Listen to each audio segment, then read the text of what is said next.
नमस्कार, मैं मानस पांडे जुड़ चुका हूँ आपके साथ मानस धारा से। विधानसभा का चुनावी सफ़र हमारा शुरू है और इस कड़ी में हमने विधानसभा रामकोला घूमा और सभी पार्टियों के जो उम्मीदवार हैं उनसे जानने की कोशिश कर रहे हैं कि जनता अपने किस उम्मीदवार को चाहती है और उनको देखना चाहती है। तो लगातार इसी क्रम में बात कर रहा हूँ और हमारे साथ समाजवादी पार्टी के युवा चेहरा ए.के. बादल जी हैं। इनसे आप भली भांति परिचित होंगे। कुछ दिन पहले भी, कुछ दिन नहीं ऐसे कह सकते हैं कि 6 महीना पहले ही आप इनसे मुलाकात किए होंगे, लेकिन वो समय दूसरा था। बहुत बहुत स्वागत है आपका। बहुत बहुत धन्यवाद आपको।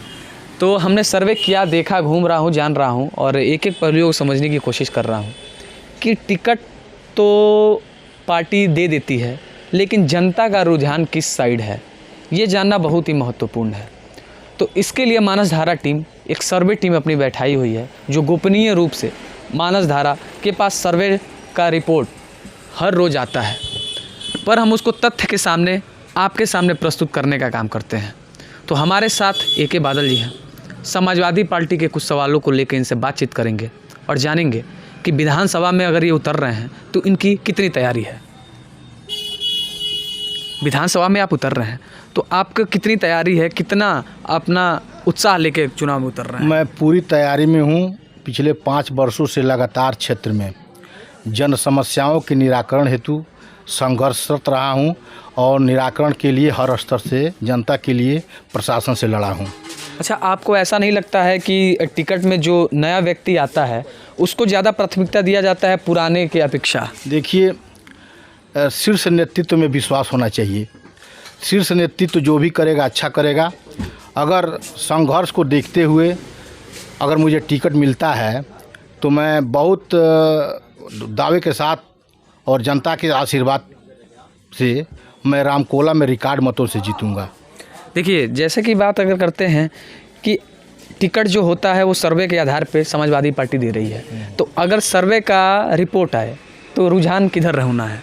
अब सर्वे का रिपोर्ट आया तो जो पश्चिम में टिकट घोषित हुआ है उससे देखते हुए लग रहा है कि सर्वे पे ही टिकट मिल रहा है, क्योंकि जो लोग संघर्ष किए हैं, मेरे जानने वाले उधर लोग हैं, उन लोग को टिकट मिला है। पूरा उम्मीद है कि सर्वे पे ही टिकट मिलेगा, क्योंकि पार्टी के जो बड़े लोग स्थापित नेता हैं वो भी नहीं जान पा रहे हैं कि उनको टिकट कहाँ से मिल रहा है, कब मिल रहा है, मिलेगा कि कटेगा। कुछ लोग तो लंबी लंबी लाइनें लगा के लखनऊ में खड़े हुए हैं कि टिकट शायद उनको वहाँ से मिल जाए। नहीं, अखिलेश जी बोले हैं नई हवा है, नई सपा है, नई हवा है। चक्कर लगाने से टिकट नहीं मिलेगा। जो विधानसभा के गांव गलियों का चक्कर लगाया है और जनता से मिला है, जनता के लिए संघर्ष किया है, टिकट उसी को मिलेगा। ऐतिहासिक बदलाव होने जा रहा है इस बार। हम इनका परिचय बता दें। कुछ दिन पहले एक गीता इंटरनेशनल पब्लिक स्कूल का मामला आया था, जो शुरू से लेकर अंत तक मानस धारा लगातार उसको कवरेज किया था। उसमें पुलिस द्वारा लाठी भी चार्ज किया गया। जो रोड जाम हो गया था उसको लेकर पुलिस द्वारा लाठी चार्ज किया गया। उसमें कई लाठी अपने ऊपर ए.के. बादल जी ने लिया। तो संघर्ष का एक ऐसा मिसाल के तौर पे देखा जाए तो ये भी एक इनका फैक्टर बनता है। बात करते हैं, लाठी से नहीं मतलब है सर, पार्टी को मतलब इस चीज़ से होता है कि जनता में आपकी लोकप्रियता कितनी है, इस स्तर में कहाँ तक आपका पहुँच अब है? जनता में लोकप्रिय हम कितने हैं? आप क्षेत्र में घूम रहे हैं, जनता में घूम रहे हैं, अब आप बता सकते हैं लोकप्रियता कितनी है।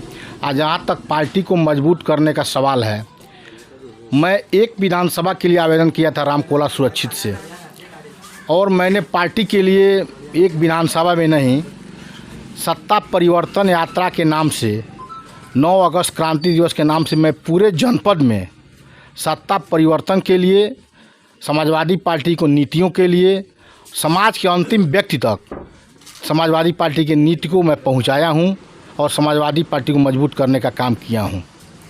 समाजवादी पार्टी, देखिए, जैसा कि एक एक बात करता हूं और बात लास्टवा अगर पहलू पे आता है कि रामकोला विधानसभा में पूर्व की 5 साल जो वर्तमान विधायक रहे हैं रामानंद बौद्ध जी, उनके द्वारा अगर विकास कार्यों को अगर नंबर दिया जाए आपके हिसाब से तो कितना % देंगे? हमको देना हो तो हम तो 0 नंबर देंगे। क्यों 0 क्यों देंगे? 85% उनकी उपस्थिति उनकी सदन में रही है और विधानसभा की समस्या के लिए जो व्यक्ति जो है सदन में आवाज़ न उठाया हो, वो MLA हो सकता है लेकिन नेता नहीं हो सकता है। एमएलए वो लोग भी बन जाते हैं जो कभी राजनीति में जनता के लिए कभी लड़े नहीं होते हैं। समीकरण और गणित बन जाता है तो जो कभी ग्राम पंचायत के सदस्य नहीं हो सकते हैं वो विधानसभा और लोकसभा में पहुंच जाते हैं। लेकिन नेता वही बनता है जो जनता के लिए लड़ता है और सड़क पर निराकरण के लिए हर स्तर से तैयार रहता है।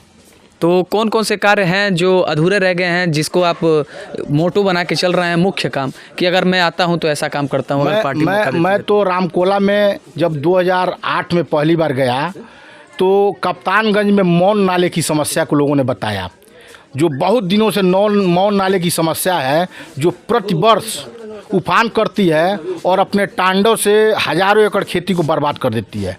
मैं मौन नाले के निराकरण के लिए बंदे को बनवाने के लिए रेल चक्का जाम किया था 2011 में, और वहाँ के किसानों को मुआवजा मिला और कुछ काम भी हुआ, लेकिन वो उस स्तर का काम नहीं हुआ जिस स्तर का होना चाहिए। कौआसार ड्रेन जो है रामकोला पूर्वी क्षेत्र में है, कौआसार ड्रेन की वजह से हर साल जो है वहाँ पर खेती तबाह होती है। उसके लिए भी मैं आंदोलन किया,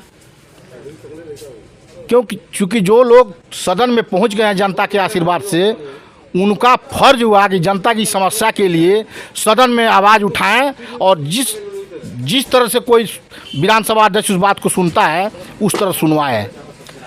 तो जैसा कि हम बात कर रहे थे के बादल जी से, रामकोला विधानसभा का हालचाल जान रहा हूं, चर्चा कर रहा हूं, आगे भी बात करूंगा, इनसे ही बात करूंगा, क्योंकि टिकट कन्फर्मेशन में शायद 25-26 तारीख है।